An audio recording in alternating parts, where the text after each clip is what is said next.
मैं दो दो का वो ले लेता हूँ, ये मैंने दो दो का पेयर ले लिया भाई, 0 2। इधर तो ले रहा हूँ मैं marks in mathematics, marks in mathematics, और इधर ले रहा हूँ मैं मार्क्स इन स्टैटिस्टिक्स।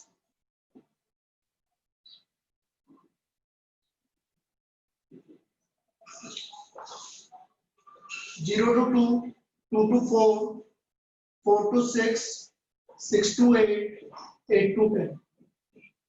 इधर भी वही 2 to 0 to 2, 2 to 4, 4 to 6, 6 to 8 और 8 to 10। ये आपने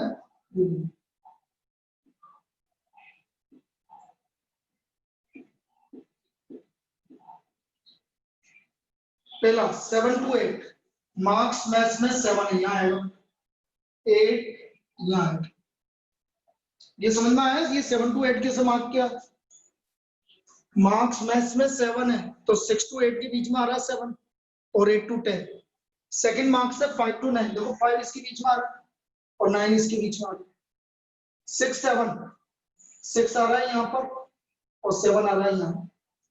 4 3, 4 आ रहा है यहाँ, 3 आ रहा है यहाँ। 7 7, 7 यहाँ आ रहा है और 7 यहाँ आ रहा है। फिर 9 9, 9 और 9। फिर 8 5, 8 5। फिर 4 2, 4 2। फिर 1 6, 1 6। फिर 3 3, 3 3। फिर 4 4, 4 4। फिर 5 8, 5 और 8। फिर 3 9, 3 9। 6 3, 6 3। 7 7, 7 7। तो ये हमारे देखो ये आपका फ्रीक्वेंसी डिस्ट्रीब्यूशन बन गया, bivariate frequency distribution.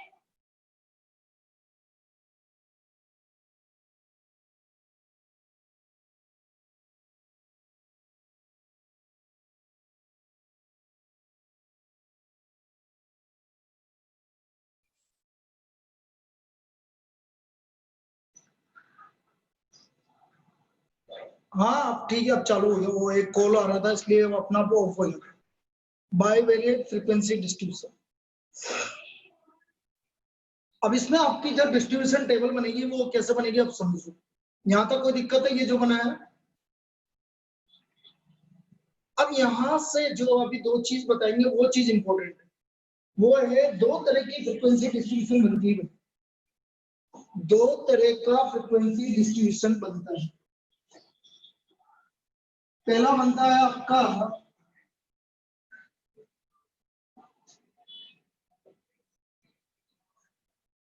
Bivariate frequency distribution,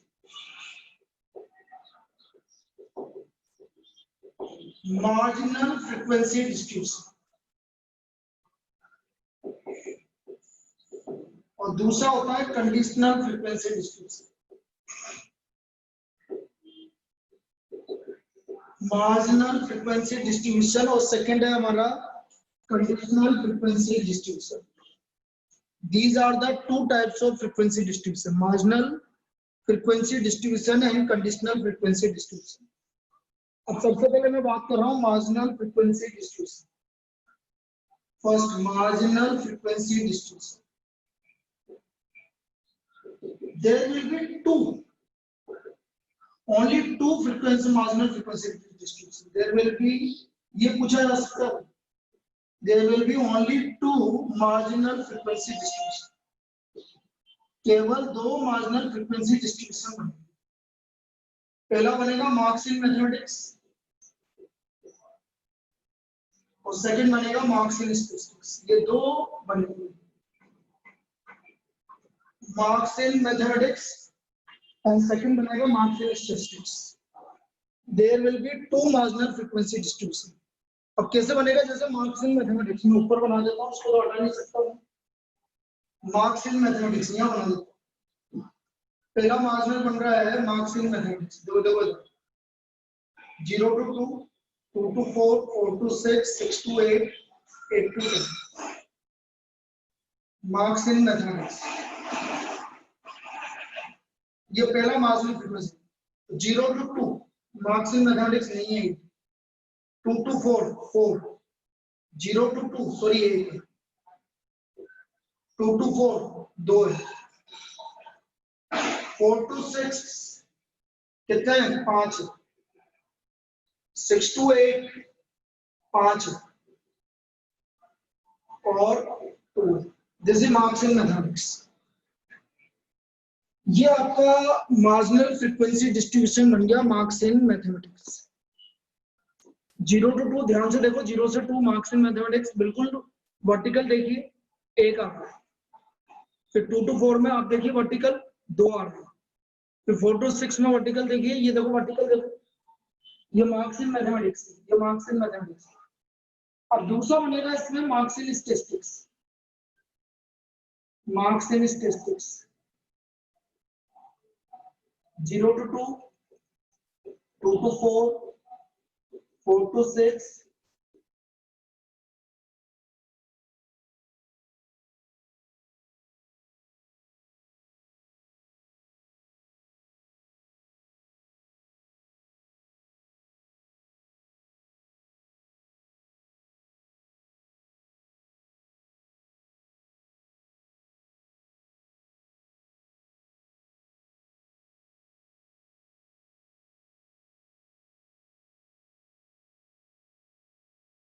distribution बनेगा।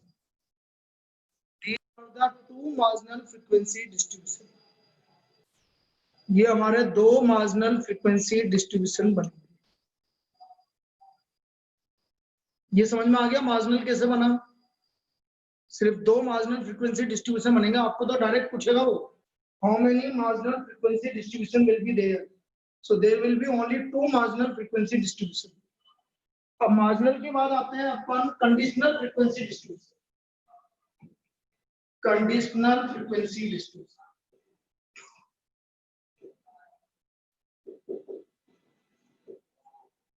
there will be m plus n conditional frequency distribution conditional frequency distribution m plus n। अब m plus n का मतलब कितना कितनी सेम। अब एक ध्यान से देखो जब मैंने मार्क्स इन मैथमेटिक्स बनाया था तो 0 to 2 2 to 4 4 to 6 6 to 8 8 to 10 5 यहाँ है 5 यहाँ तो टोटल 10 कंडीशनल फ्रीक्वेंसी डिस्ट्रीब्यूशन बन सकते हैं। टोटल 10 कंडीशनल फ्रीक्वेंसी डिस्ट्रीब्यूशन बन सकते हैं।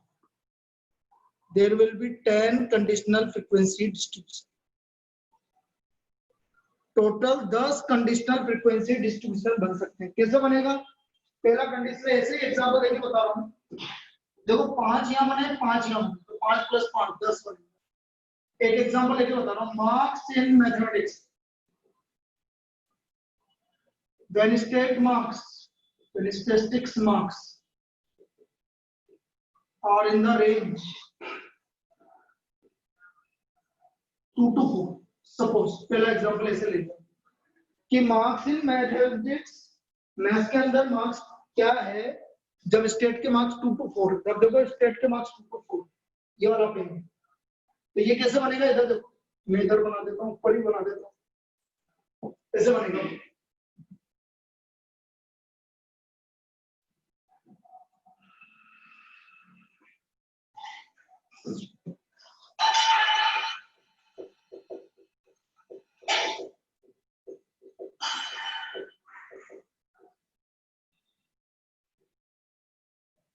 0 1 2 1 0 ये बन गया भाई हमारी marks in mathematics when stat marks are in the range 2 to 4।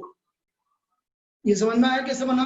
पहला वाला example marks in mathematics when stat marks are in the range 0 to 4 तो 2 to 4 तो ये एक कंडीशन हो गई। एक और ऐसे बना लेता हूं मार्क्स इन स्टैटिस्टिक्स। दूसरा example marks in statistics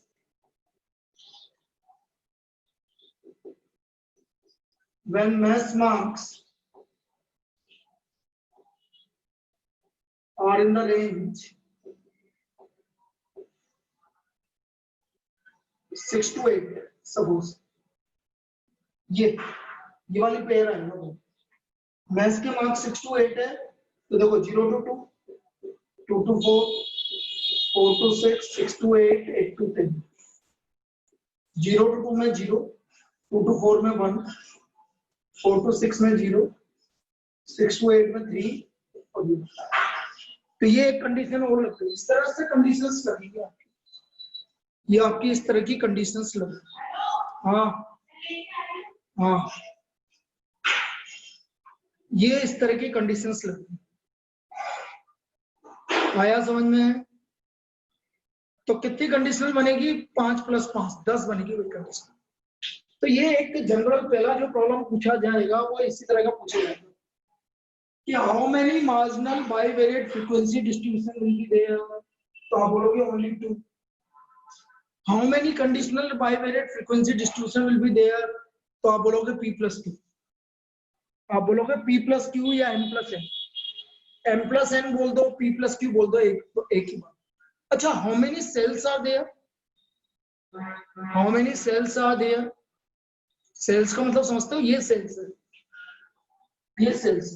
how many cells are there, pq 25, pq या mn जिससे आप डिनोट करो। p और q से डिनोट कर रहे हो तो pq, m और n से डिनोट कर रहे हो तो m। क्लियर है? क्लियर है बेटा? ये वाली क्लास कल भी लेंगे संडे को, क्योंकि मैं 2 दिन आज भी थोड़ा सा अभी मेरे को दिक्कत है, लेकिन ठीक है, कोई दिक्कत नहीं, चलता रहता है ये तो अपन कल 10 बजे इस वाली क्लास को कंटिन्यू करेंगे। कल 10 बजे आपकी क्लास होगी, ठीक है? हाँ, तबीयत ऐसी ही है यार, हो जाएगी 1-2 दिन में, ठीक हो जाएगी, कोई दिक्कत नहीं। 2 दिन तो मैं पूरा सोया है, मुझे भी पता नहीं क्या हो रहा था। वायरल है, वायरल वायरल, कोरोना नहीं है, वायरल है।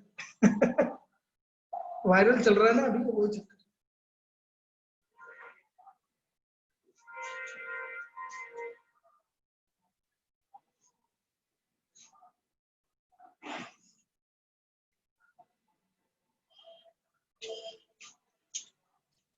चलिए, अब हमारा टॉपिक चालू करते हैं। अभी तक टॉपिक चालू नहीं हुआ था, अभी तो हम सिर्फ जनरल आइडिया दे रहे थे भैया आपको।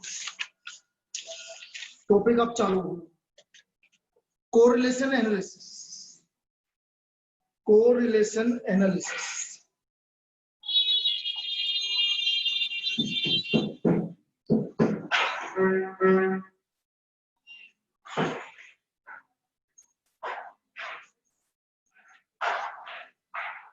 अब देखिए कोरिलेशन एनालिसिस क्या है।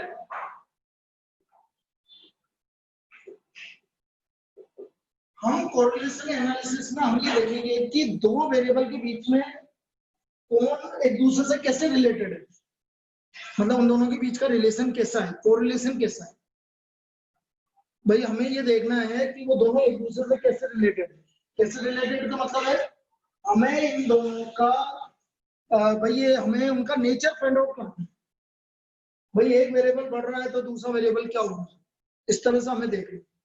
तो यदि हम कोरिलेशन की बात करें तो 2 तरह के कोरिलेशन होते हैं। एक तो होता है पॉजिटिव कोरिलेशन, पॉजिटिव कोरिलेशन, एक होता है नेगेटिव कोरिलेशन, और एक नो कोरिलेशन भी मान लो, जीरो कोरिलेशन मान लो एक मिनट, और एक जीरो कोरिलेशन ये भी मान लो, zero correlation. Positive correlation, negative correlation और जीरो कोरिलेशन। पॉजिटिव कोरिलेशन का मतलब है कि कोई एक दूसरे से रिलेटेड कैसे। पॉजिटिव मतलब है, अब जो हम कोरिलेशन है, पहले तो यहाँ पर एक चीज समझो, कोरिलेशन को मैं आर से डिनोट करूं, स्मॉल आर। अब सबसे पहले यदि मैं पॉजिटिव कोरिलेशन की बात करूं, पॉजिटिव कोरिलेशन, पॉजिटिव कोरिलेशन में आर का value greater than 0 and less than equal to 1 होगा। पॉजिटिव कोरिलेशन में जो आपका कोरिलेशन कोफिशिएंट है, इसको बोलते हैं R is correlation coefficient. This value must be greater than 0 and less than equal to 1, less than equal to 1। अब इसमें क्या होता है कि जैसे 2 वेरिएबल है x और y, अब x और y है, जैसे मैंने बोला यहाँ पर 95, 103, 51, 127, 173, 175 या 179, यहाँ पर आ गया 11, 25, 73, 98, 102।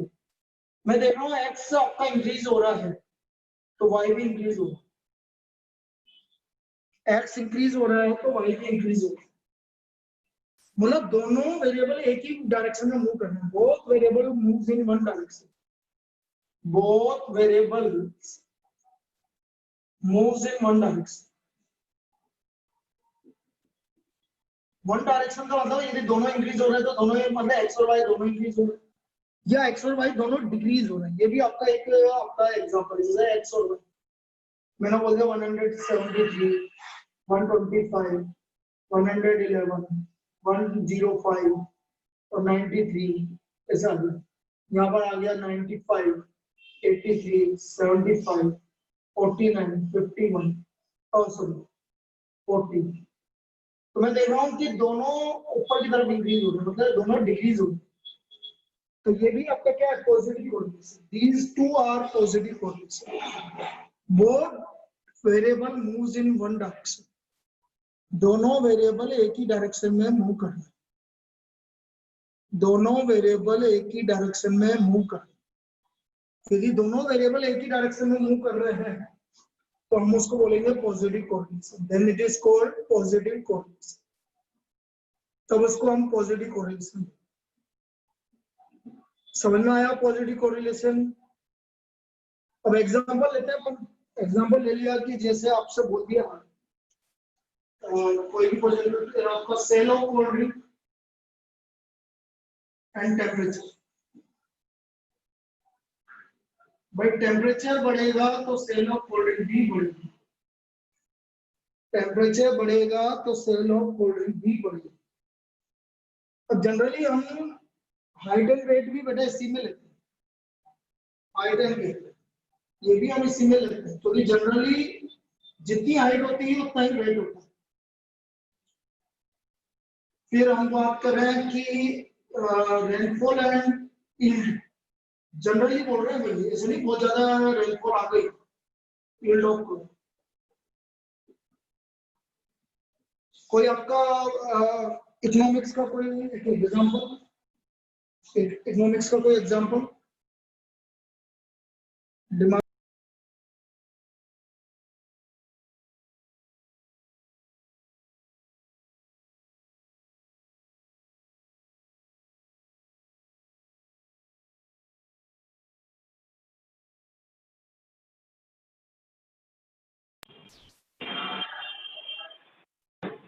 डिमांड एंड सप्लाई, चलो डिमांड एंड सप्लाई बोल रहे हैं तो ये आपका पॉजिटिव कोरिलेशन हो गया, demand and supply, demand and supply ये आपका positive correlation. Price and supply जो भी होगा, नहीं होगा डिमांड एंड सप्लाई, मुझे नहीं पता ना, जब भी तो मैं पूछ रहा हूँ उनसे। डिमांड एंड सप्लाई नहीं होगा, डिमांड एंड प्राइस होगा। भाई बेटा मुझे नहीं पता, तुम अरे यार तुम एक चीज बताओ, demand and price and supply. बेटा इकोनॉमिक्स आती तो फिर इकोनॉमिक्स नहीं पढ़ा लेता, तो प्राइस एंड सप्लाई होगा। अरे यार तो इकोनॉमिक्स आती तो इकोनॉमिक्स नहीं पढ़ा लेता बेटा मैं। प्राइस एंड सप्लाई मुझे इकोनॉमिक्स का भी थोड़ा बहुत पढ़ना पड़ेगा यार, प्राइस एंड सप्लाई। चलो कोई बात नहीं, मुझे नहीं आइडिया ना, मैंने पहले बोल दिया भाई मुझे इकोनॉमिक्स के बारे में अभी कुछ आइडिया नहीं है। ये है प्राइस एंड सप्लाई, कोई बात नहीं है, मैं तो बोल रहा हूँ साहब, उसमें क्या बात है, ना इकोनॉमिक्स के बारे में आइडिया है ना अकाउंट्स के बारे में आइडिया है। देखो सही बात है, क्योंकि मैं मैथमेटिक्स स्टूडेंट हूँ, मैं साइंस का स्टूडेंट हूँ, इसलिए मुझे कुछ भी पता नहीं। ये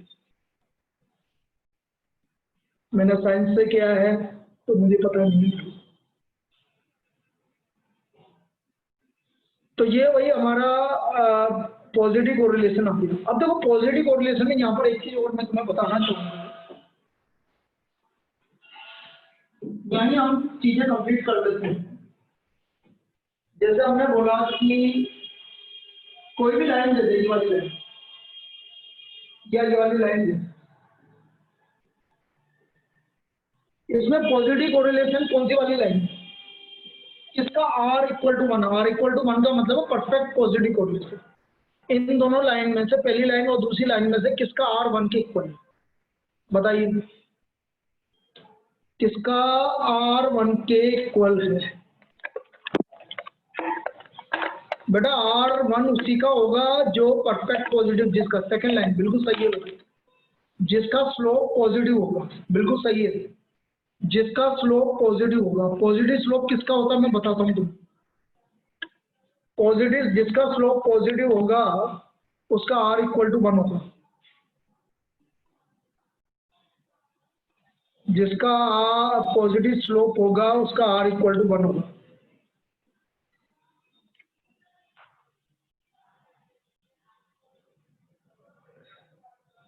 एक सेकंड,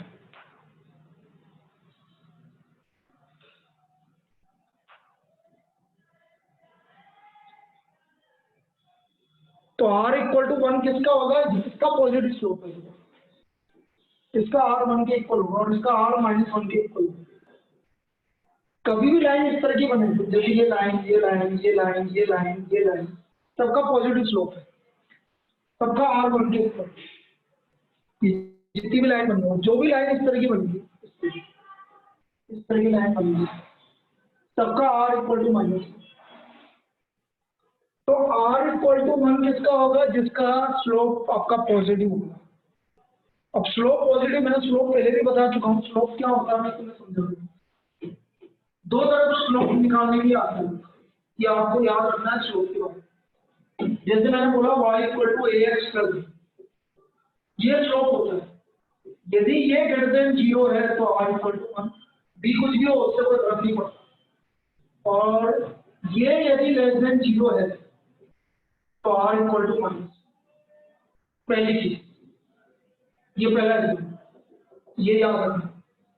दूसरा एग्जाम्पल, जैसे कोई भी एग्जाम्पल दे दिया आपने 7x plus 3y minus 8 equal to 0, तो बेटा स्लोप होता है, स्लोप का फॉर्मूला ये होता है minus coefficient of x upon coefficient of y minus number. Slope negative आ रहा है, स्लोप का मतलब इसका r माइनस। देखो एग्जाम्पल लेके समझा देता हूँ।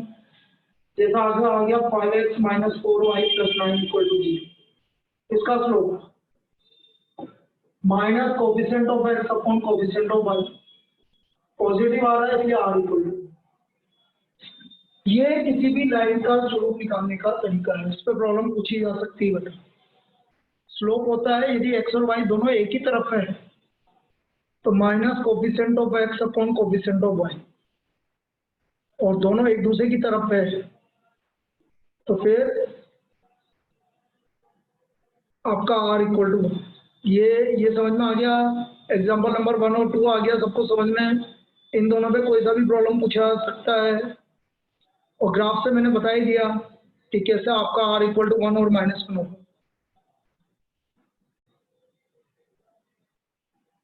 तो यदि r इक्वल टू 1 और -1 है तो इसको बोलते हैं perfect negative coordinate, perfect negative coordinate,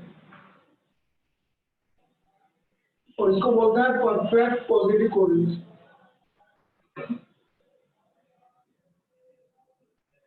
perfect positive coordinate,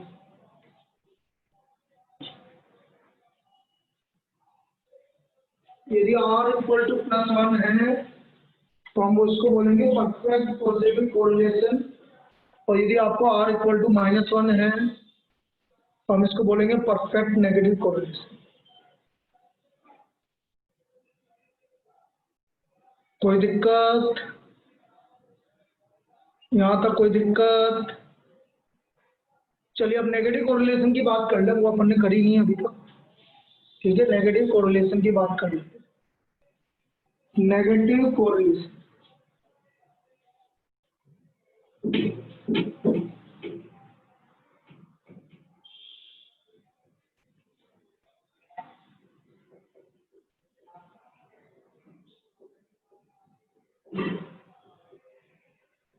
negative correlation होता है when the two variable moves in opposite direction, when the two variables moves in opposite direction, जैसा आपका है x y 79 83 97 105 111 यहाँ आ गया आपका 57 49 41 37 25। अब ये तो ऊपर इंक्रीज हो रहा है, ये तो इंक्रीज इधर हो रहा है और ये डिक्रीज हो रहा है, ये दोनों अपोजिट डायरेक्शन में मूव कर रहे हैं, इसलिए इसका आपका नेगेटिव कोरिलेशन है।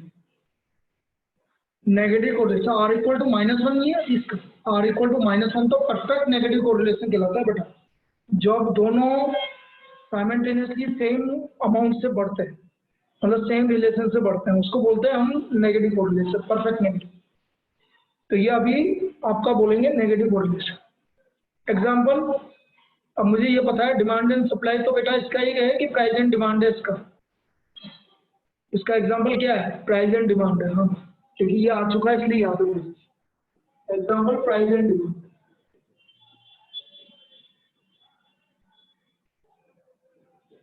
सेकेंड प्राइस एंड डिमांड, फिर आपका ये वाला पूछा जा चुका है, देखो sir, profit of insurance company, number of claims and profit of insurance company, number of claims and profit of insurance company.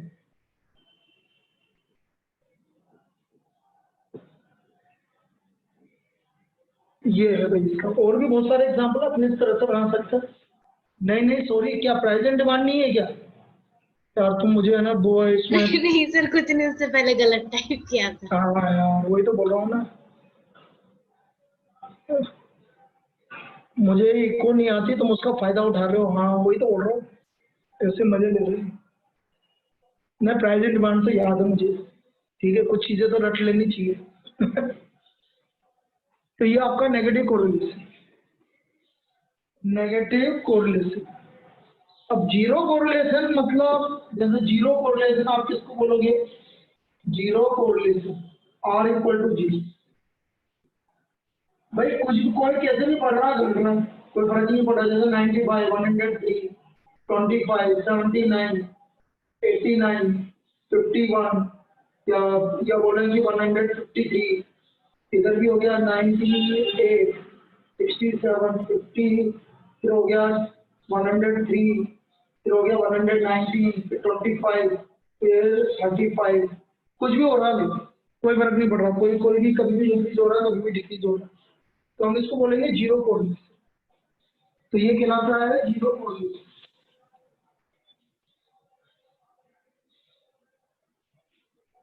Then this is called zero correlation, मतलब कोई भी एक पैटर्न को फॉलो नहीं कर रहा है, ना तो इंक्रीज हो रहा है ना डिक्रीज हो रहा है, तो हम इसको जीरो कोरिलेशन। ठीक, चलिए अब हमारा मेजर ऑफ कोरिलेशन की बात कर लेते हैं भाई, कि हम कोरिलेशन को कैसे मेजर करें। अब हमारा टॉपिक चालू हो गया, मेजर ऑफ कोरिलेशन की बात करें।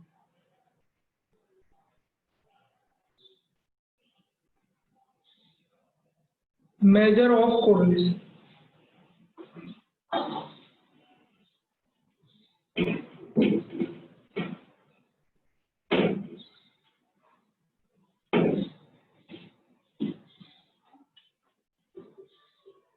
Measure of correlation. पहला scatter diagram, second Karl Pearson product movement correlation, product movement correlation. तीसरा Spearman rank correlation,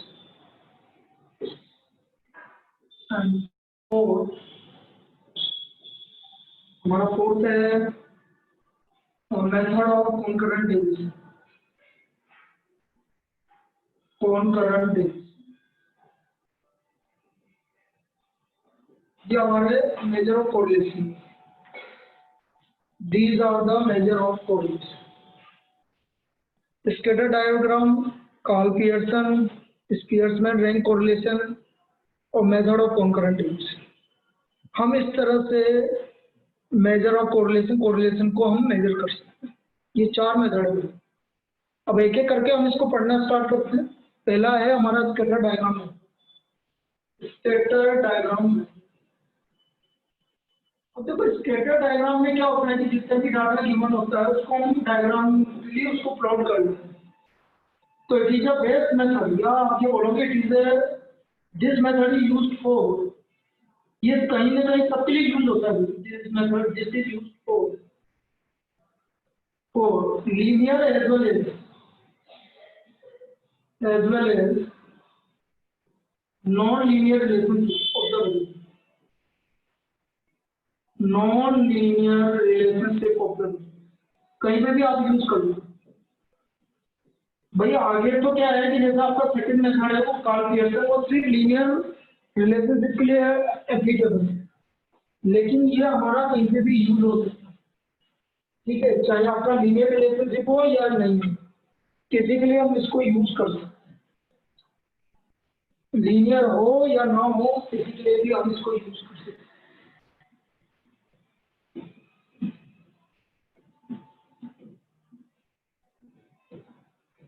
now first, अब हम बात कर रहे हैं positive correlation. Positive correlation, positive correlation में जो scatter diagram method,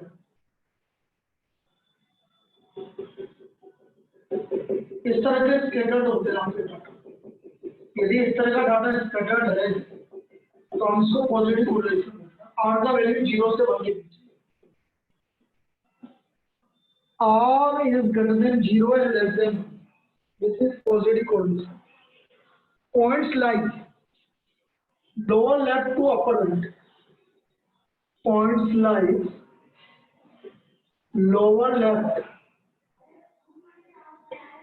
to upper right. Points lower left to upper right आपके लिए होता है। तो जब lower left to upper right होते हैं तो हम उसको बोलते हैं positive correlation.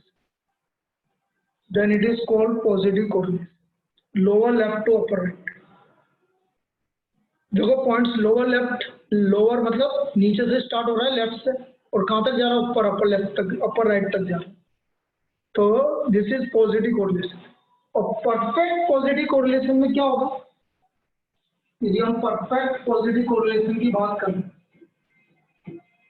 Perfect positive correlation,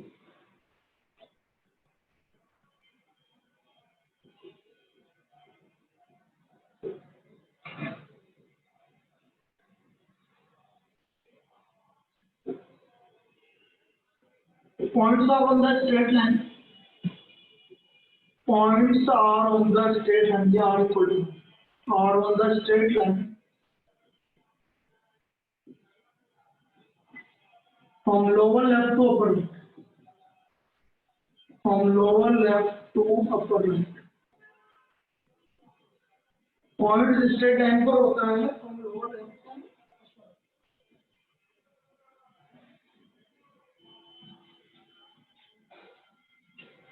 तो ये आपका आ गया perfect positive correlation. Perfect positive correlation, this is called perfect positive correlation.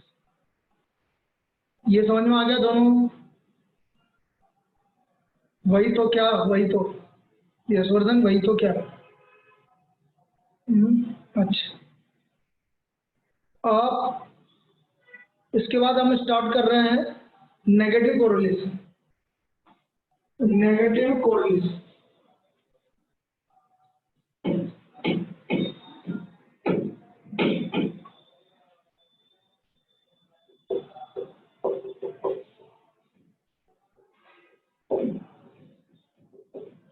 Negative correlation में क्या होता है ये देखो।